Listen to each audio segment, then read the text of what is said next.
Manifesto Comunista, que é o grande panfleto do Marx e do Engels, pelos quais eles se tornaram mundialmente conhecidos. O Capital é a principal obra do Marx, mas o Manifesto Comunista foi o momento onde eles endereçaram uma mensagem ao mundo e aos trabalhadores, e é talvez o texto mais conhecido deles. Mas aquilo ali provocou um momento mundial de questionamento e medo, porque, afinal de contas, se você vai eliminar a propriedade privada dos meios de produção numa sociedade em que vinha se industrializando, em que a quantidade de riqueza vinha aumentando e sendo concentrada, óbvio que esses detentores de riqueza vão ficar profundamente chocados com isso. E, a partir dali, eles passam a buscar pensamentos, posições, filósofos, pessoas que pudessem travar essa batalha das ideias, né?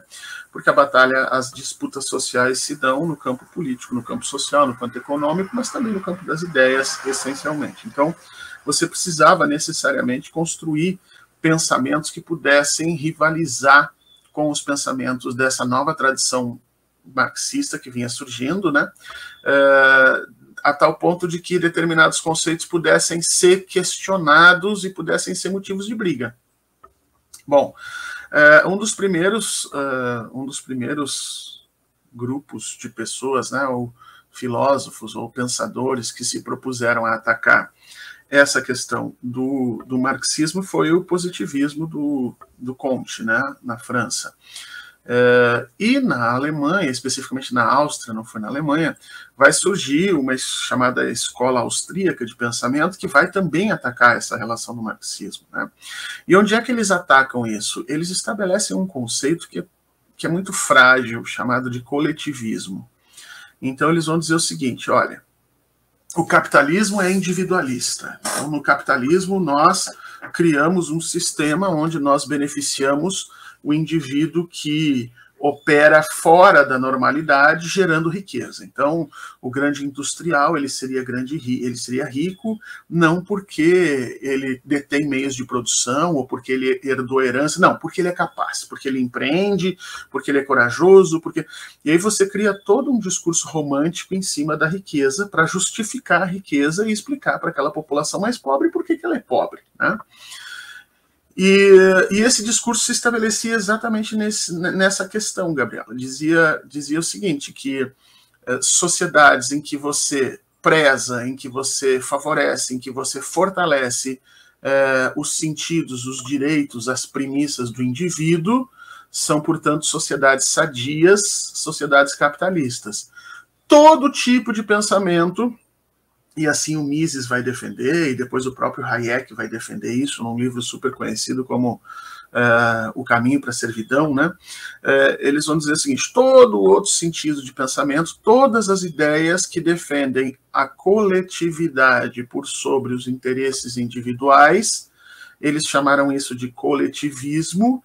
Portanto, esses pensamentos são todos de esquerda, são todos diretamente ligados ao comunismo, e a partir daí esses pensamentos não são válidos. Eles criaram essa tradição de pensamento que ela é muito frágil, tá, Gabriela? Ela é muito frágil pelo seguinte, porque para o capitalismo existir é necessário que haja o pensamento coletivo.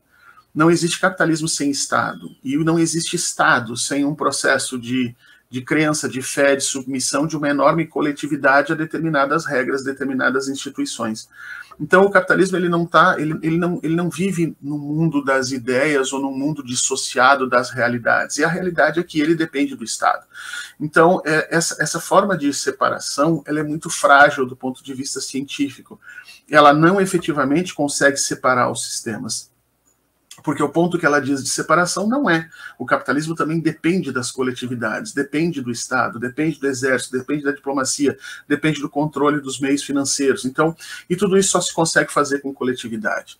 A partir dessa primeira separação entre individualistas ou individualismos e coletivismos, né, o Hayek estabeleceu, então, que todos os sistemas que negassem o individualismo eram, portanto, sistemas de esquerda.